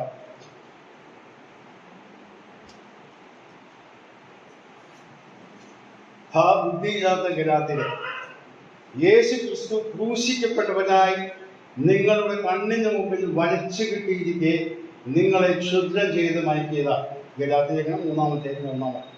അപ്പോൾ ഇവിടെ പൗലോസ് പറയുകയാണ് ഗലാത്യ വിശ്വാസികളോട്, ഞാൻ നിങ്ങളോട് സുവിശേഷം പറഞ്ഞത് എന്താണോ? ക്രൂശിക്കപ്പെട്ടവനായ ക്രിസ്തുവിനെ നിങ്ങളുടെ മുമ്പിൽ വരച്ചു കാണിച്ചു. അക്ഷരാർത്ഥത്തിൽ വരച്ചു കാണിച്ചു എന്നല്ല അതിൻ്റെ അർത്ഥം. അന്ന് ഇത് കാണുന്ന മാധ്യമങ്ങളോ സംവിധാനങ്ങളോ ഒന്നുമില്ല, പ്രസംഗമാണ്, വാക്കുകൊണ്ട് വിവരിക്കുക. അപ്പോൾ കാണികളുടെ മനസ്സിൽ, കേൾവിക്കാരുടെ മനസ്സിൽ ഒരു ചിത്രം തെളിയുകയാണ്, ക്രൂശിക്കപ്പെട്ടവനായ ക്രിസ്തു. ഇതാണ് സുവിശേഷത്തിന്റെ കാതലായ അടിസ്ഥാനം എന്നാണ് പൗലോസ്. അപ്പോൾ ക്രൂശ് എന്നുള്ളത്, കർത്താവിന്റെ ക്രൂശ് എന്നുള്ളത് സുവിശേഷത്തിന്റെ അടിസ്ഥാനം. രണ്ടാമത്തെ കാര്യം റോമാലേഖനം 6-ാം അധ്യായത്തിന്റെ 3-4 വാക്യം.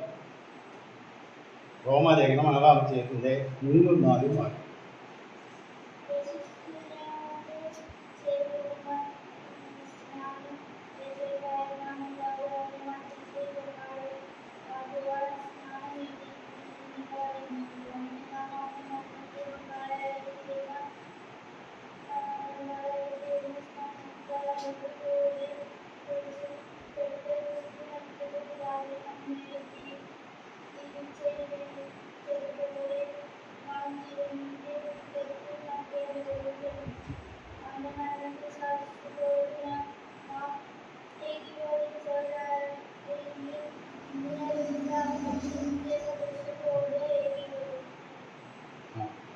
ഇവിടെ ജലസ്നാനത്തെ കുറിച്ചാണ് പറയുന്നത്. പലരും ജലസ്നാനവും ആത്മസ്നാനവും തമ്മിൽ ആശയക്കുഴപ്പമുള്ളവരുണ്ട്. ജലസ്നാനം എന്ന് പറയുന്നത് യേശു കർത്താവിന്റെ ക്രൂശുമരണത്തോട് ഏകീഭവിക്കുന്ന സംഭവമാണ്. ഈ വാക്യത്തിൽ തന്നെ അതുണ്ട് എന്നാണ് ഞാൻ മനസ്സിലാക്കുന്നത്. യേശു ക്രിസ്തുവിനോട് ചേരുവാൻ സ്നാനമേറ്റവരായിരുന്ന ഈ വാക്ക് പലപ്പോഴും തെറ്റിദ്ധരിച്ചിട്ട് യേശു ക്രിസ്തുവോട് ചെയ്യുന്നത് രക്ഷിക്കപ്പെടുമ്പോഴല്ലേ. ഇവിടെ തർജ്ജമയിൽ വന്നിട്ടുള്ളതായ ചെറിയ വാക്കിൻ്റെ ഈ പ്രയോഗത്തിൻ്റെ പ്രശ്നം കൊണ്ടാണ്. ശരിയായ ഇവിടെ ആശയം യേശു ക്രിസ്തുവിനോട് ഐക്യപ്പെടുവാൻ, ചേർന്ന് നിൽക്കുവാൻ ഇവിടെ സ്നാനപ്പെട്ടു. ജലസ്നാനം എന്ന് പറയുന്നതും ആത്മസ്നാനം എന്ന് പറയുന്നത് വ്യത്യാസം. ആത്മസ്നാനം ദൈവം നൽകുന്നതാണ്, അതിൽ കർത്താവ് നൽകുന്നതാണ്. ജലസ്നാനം എന്ന് പറഞ്ഞത് മനുഷ്യർ ചെയ്യുന്നതാണ്. ജലസ്നാനത്തിൽ യേശു കർത്താവിൻ്റെ മരണ പുനരുദ്ധാനങ്ങളാണ് സൂചിപ്പിക്കപ്പെടുന്നത്. ആത്മസ്നാനം എന്ന് പറയുന്നത് ദൈവസഭയിലേക്ക് അംഗങ്ങളെ ചേർക്കുന്ന പ്രക്രിയയാണ് എന്ന് നാം തിരിച്ചറിയണം. അപ്പോൾ ജലസ്നാനം ആത്മസ്നാനം തിരിച്ചറിയാൻ വലിയ ബുദ്ധിമുട്ടില്ല. ജലസ്നാനം എന്ന് പറയുന്നത് അവിടെ യേശു കർത്താവിൻ്റെ മരണത്തെ പ്രഖ്യാപിക്കാതെ പറയാനായിട്ട് നിർത്തിയിട്ടുണ്ട്. ഒരു വാക്യം കൂടെ ചേർത്ത് വായിക്കാം. കൊലോസ്യ ലേഖനം 1-ാം അധ്യായത്തിൻ്റെ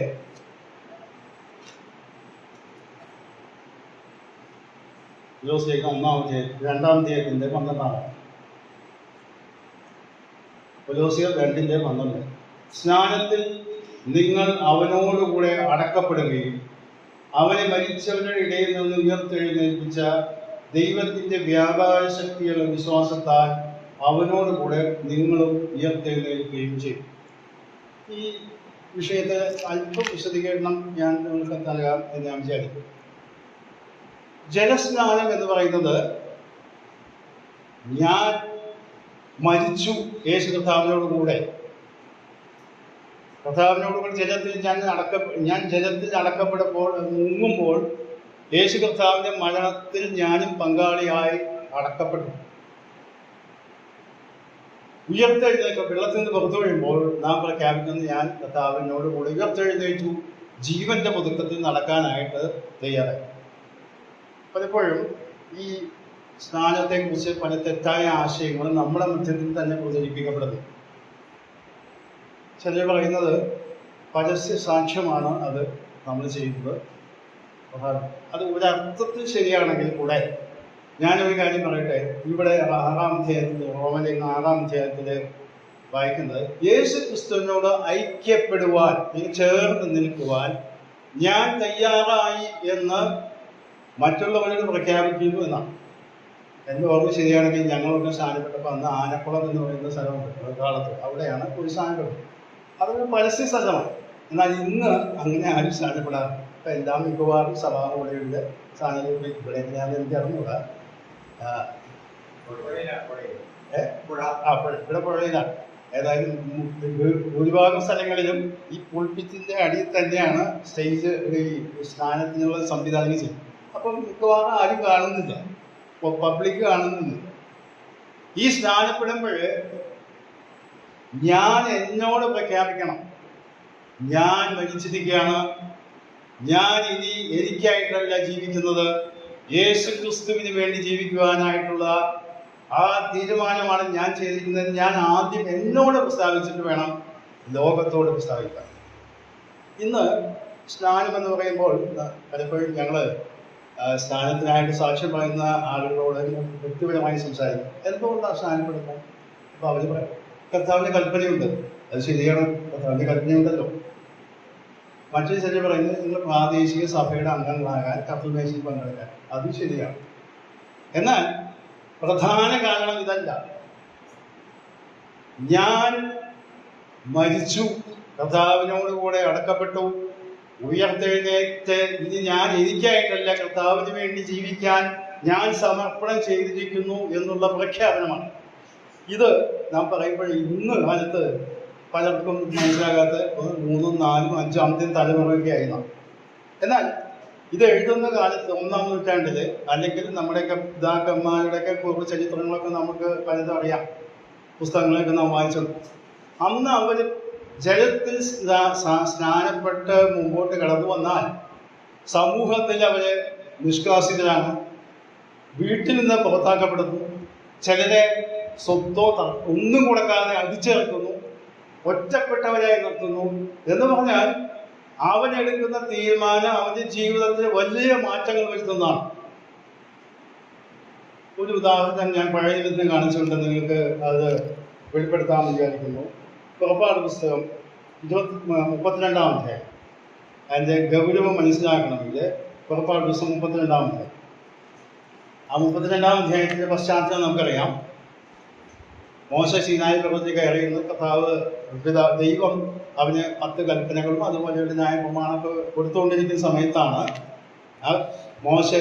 മോശയെ കാണാനില്ല. അതായത് ആയത്തമാക്കിയിട്ട് ഞാൻ വായിക്കും, മോശ പർവ്വതത്തിൽ ഇറങ്ങി വരാൻ താമസിച്ചപ്പോൾ മോശയ്ക്ക് എന്ത് സംഭവിച്ചു, ഇവിടെ നേതാവില്ലല്ലോ എന്നൊക്കെ പറഞ്ഞ് എല്ലാവരും കൂടി പറഞ്ഞ് അവരവരുടെ അടുത്ത് ചെന്ന് ഒരു കാളക്കുട്ടിയെ ഉണ്ടാക്കി അവരെ അതിൻ്റെ മുമ്പിൽ നൃത്തം ചെയ്യുവാനും ആരാധിക്കാനും തുള്ളാനും ചാടാനൊക്കെ തുടങ്ങി. അവർ എഴുതാൻ അവർ ജനം കളിപ്പാൻ എഴുതി വെച്ചു എന്നാണ് പറയുന്നത്.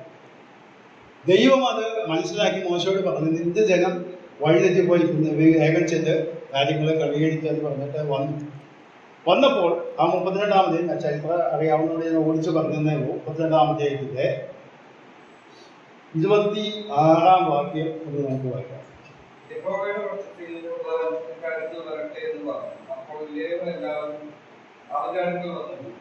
ശ്രദ്ധിക്കുക, മോശെ പാളയത്തിന്റെ വാതിൽക്കൽ നിന്നുകൊണ്ട് ഒരു പ്രഖ്യാപനം നടക്കുകയാണ്. ഇവിടെ ഏതാ കാളക്കുട്ടിയെ ആഘോഷിക്കുന്നു. അഹ്യോന്റെ നേതൃത്വത്തിലാണ് നടക്കുന്നത്. യഹോവയുടെ പക്ഷത്തുള്ളവർ ഇങ്ങോട്ട് കടന്നു വരിക, എൻ്റെ അടുക്കിലേക്ക് കടന്നു വരിക എന്ന് പറയുമ്പോൾ ലേവി ഗോത്രത്തിലുള്ളവർ മാത്രമാണ് കടന്നു. അപ്പോൾ യഹോവയുടെ പക്ഷത്ത് ചേർന്ന് നിൽക്കാനായിട്ട് ധൈര്യം കാണിച്ചതായ ലേവ്യരെ അവിടെ കടന്നു വരിക. അടുത്ത വാക്കുകൾ ശ്രദ്ധിച്ചു, വളരെ ഗൗരവമുള്ള വാക്കാണ്. 27-ാമത്തെ വാക്ക്. അവൻ അവരോട്, നിങ്ങൾ ഓരോരുത്തരും താന്താന്റെ വാൾ അരക്കി കെട്ടി പാളയത്തിൽ കൂടി വാതിൽ കടന്ന് ഓരോരുത്തരും താന്താന്റെ സഹോദരനെയും താന്താന്റെ സ്നേഹിതനെയും താന്താന്റെ കൂട്ടുകാരനെ കൊന്നുകളഞ്ഞു എന്നിങ്ങനെ ഇസ്രായേലിന്റെ ദൈവമായ യഹോവ കൽപ്പിക്കുന്നത്. അപ്പോൾ വലിയൊരു വില കൊടുക്കണം. യഹോവയുടെ പക്ഷത്തിൽ ചേർന്ന് നിൽക്കുന്നു എന്ന് പറഞ്ഞുകൊണ്ട് മാത്രം കാര്യമായില്ല, അതിന് വലിയൊരു വില, ഹൃദയഭേദകമാണ്. സ്വന്തം അയൽക്കാരെ മറ്റുള്ളവരെ കൊന്നുപിടിക്കാനായിട്ടാണ് അവിടെ പറയുന്നത്. മോശ പറയുന്ന അന്ന് 3000 പേരെ കൊന്നുവെന്നാണ്. മോശ പറഞ്ഞപ്പോൾ ലേവ്യര് വാളെടുത്തു, അവര് 3000 പേരെ കൊന്നു.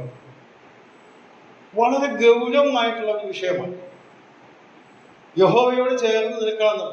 ഇവിടെ യേശുവിനോട് ചേരുവാൻ സ്നാനമേറ്റ എന്ന് പറയുമ്പോൾ നമ്മുടെ ആളുകൾ കുഞ്ഞുങ്ങളൊക്കെ വളർന്നു വരുമ്പോൾ, ഞാൻ നേരത്തെ പറഞ്ഞതുപോലെ 3, 4, 5 തലമുറയൊക്കെ ആയപ്പോൾ അവര് പ്രായമാവുമ്പോൾ സാക്ഷ്യം പറയും, രക്ഷിക്കപ്പെട്ട സാക്ഷ്യം പറയും, പിന്നെ സാക്ഷ്യം പറയും, അത് കഴിഞ്ഞ് സ്നാനപ്പെടാൻ പറയും. അതാരെങ്കിലുമൊക്കെ അതിന് ചിലപ്പോൾ പ്രോത്സാഹിപ്പിക്കും, സ്നാനപ്പെടാൻ എന്ന് പറയും, സ്നാനപ്പെടും. അവരെ സംബന്ധിച്ചിടത്തോളം ഒരു പ്രത്യേകതയും തോന്നുന്നില്ല. ചിലപ്പോഴൊക്കെ ഇപ്പൊക്കെ മനസ്സിലാകുന്ന ചിലപ്പോഴൊക്കെ ആ സ്നാനം ജലത്തിൽ സാക്ഷിച്ച വീട്ടിലൊക്കെ വലിയ വീട്ടുകാരും ബന്ധുക്കളൊക്കെ വന്ന് വലിയ വിരുന്നും സൽക്കാരമൊക്കെ അത് വലിയ സന്തോഷത്തിൻ്റെ രംഗങ്ങളാണ്. എന്നാൽ പ്രിയമുള്ളവരെ, നാം മനസ്സിലാക്കണം, ഈ കേരളത്തിൽ തന്നെ, ഈ തൃശ്ശൂരിൽ തന്നെ നമ്മുടെ മുൻ തലമുറകളിലായിരുന്ന മാതാപിതാക്കൾ വലിയ വില കൊടുത്താണ് സ്നാനദിനത്തിന് കർത്താവിനെ സാക്ഷിച്ചത്. ഈ ലേവ്യര് ചെയ്ത ആ സംഭവത്തെ പോലെ കുടുംബ ബന്ധങ്ങൾ മുറിക്കപ്പെട്ടു, പലരെയും അടിച്ച് പുറത്താക്കി. നമുക്കറിയാം, പലരും പാട്ടുകൾ എഴുതിയിട്ട് നാം പാടാറൊക്കെ ഉണ്ടല്ലോ. KV ചേർന്ന ഉപദേശിക്ക് അങ്ങനെയാണ് പാട്ട് പാടിയത്. അടിച്ച് ചെറിയ കുഞ്ഞിനെയൊക്കെ എടുത്ത് പുറത്താക്കി വിട്ടു. അങ്ങനെയൊക്കെ ചരിത്രങ്ങളൊക്കെ നാം വായിച്ചിട്ടുണ്ട്. അതായത് സ്നാനപ്പെട്ട വ്യക്തി ഒരു മറ്റു മതവിഭാഗത്തിൽപ്പെട്ട ഒരാളാണെങ്കിൽ പിന്നെ ആ സമൂഹത്തിലേക്ക് അവന് കടന്നില്ലാന്ന് നിർത്തിയില്ല. കാരണം അവൻ പരസ്യമായി പ്രഖ്യാപിക്കുകയാണ്, ഞാൻ യേശുവിനോട് കൂടെ നിൽക്കുന്ന ആളാണ്, യേശുവിന്റെ പക്ഷത്ത് നിൽക്കാനും യേശുവിനെ ചേർന്ന് നിൽക്കുന്ന ആളാണെന്ന് പ്രഖ്യാപിച്ചാൽ അവന്റെ കുടുംബ ബന്ധങ്ങൾ ശിഥിലമായി, അവന് സാമൂഹ്യമായ അകൽച്ചയായി. വളരെ വളരെ വില കൊടുത്തിട്ട് വേണം ആ സ്നാനദിനത്തിൽ കർത്താവിനെ സാക്ഷി. എന്നാൽ ഇന്ന് നമുക്കതൊന്നും മനസ്സിലാകാത്ത എന്താണ് പറയുമ്പോൾ, നമ്മുടെ കുഞ്ഞുങ്ങളൊക്കെ ഈ വിഭാഗത്തിൽ ജനിച്ച് വളർന്ന് ചെറുപ്പം മുതൽ ഇതൊക്കെ പഠിച്ച് മനസ്സിലാക്കി വന്നപ്പോൾ അവർ സ്നാനപ്പെടുന്ന വീട്ടുകാർക്ക് വലിയ സന്തോഷമാണ്. എന്നാൽ മുൻകാലങ്ങളിൽ വലിയ വില കൊടുത്താണ് ഈ സ്നാനദിനത്തിൽ കർത്താവിനെ സാക്ഷിച്ചത്. ഞാനിത് ചേർത്ത് പറഞ്ഞു എന്ന് മാത്രമേ ഉള്ളൂ. അപ്പോൾ യേശു ക്രിസ്തുവിനെ ചേരുവാൻ സ്നാനമേറ്റവരായ നാം അവന്റെ മരണത്തോടും അടക്കത്തോടും പുനരുത്ഥാനത്തോടും ഏകീഭവിക്കും, സാദൃശീകരിക്കുമ്പോൾ അവനോട് ചേർന്ന് നിൽക്കുകയാണ്, അവനോട് ഐക്യപ്പെട്ട് നിൽക്കുകയാണ്. ഞാൻ ക്രിസ്തുവിൻ്റെ ആളാണ് പരസ്യമായിട്ട് പറയുന്നത്. ഇന്നത്തെ സാഹചര്യമല്ല അന്നുള്ളത്. ആദ്യ നൂറ്റാണ്ടിൽ വേർപെട്ട് കഴിയുമ്പോൾ ചിലപ്പോൾ കുടുംബത്തിലെ ഭാര്യയെ പോലും ചിലപ്പോൾ അല്ലെങ്കിൽ ഭർത്താവ് മാത്രമാണ് സ്നാനപ്പെടുന്നെങ്കിൽ, അല്ലെങ്കിൽ ഭാര്യ മാത്രമാണ് സ്നാനപ്പെടുന്നെങ്കിൽ വീട്ടിൽ നിന്ന് അടിച്ചിറക്കുന്നവരെ ചാണകവെള്ളം എടുത്ത് തലയിൽ കമിഴ്ത്തി ചരിത്രമൊക്കെ നമ്മൾ ചരിത്രത്തിൽ വായിച്ചിട്ടുണ്ട് നമ്മുടെയൊക്കെ മുൻകാലം. അപ്പോൾ വളരെ വില കൊടുത്താണ് സ്നാനദിനത്തിൽ കർത്താവ് സാക്ഷിച്ചത്. അന്ന് അവർക്ക് അതറിയാമായിരുന്നു, ഞാൻ യേശുവിനോട് ചേർന്ന് നിൽക്കുകയാണ്, യേശുവിനോട് ചെയ്യുവാൻ സ്നാനമേറ്റു എന്ന് പറഞ്ഞാൽ ഞാൻ വലിയ വില കൊടുത്തിട്ടാണ് ആ സ്നാനദിനത്തിൽ കർത്താവിനെ സാക്ഷിച്ചത്. ഇങ്ങനെയുള്ള വിശ്വാസികൾ ഇന്ന് നമുക്ക് അങ്ങനെയുള്ള സാഹചര്യങ്ങളില്ല. ഇതിൻ്റെ തുടർന്നുള്ള ഭാഗങ്ങൾ ദൈവം വെച്ച് അടുത്ത ആഴ്ചയിൽ ഞാൻ ചിന്തിക്കാൻ വിചാരിക്കുന്നു.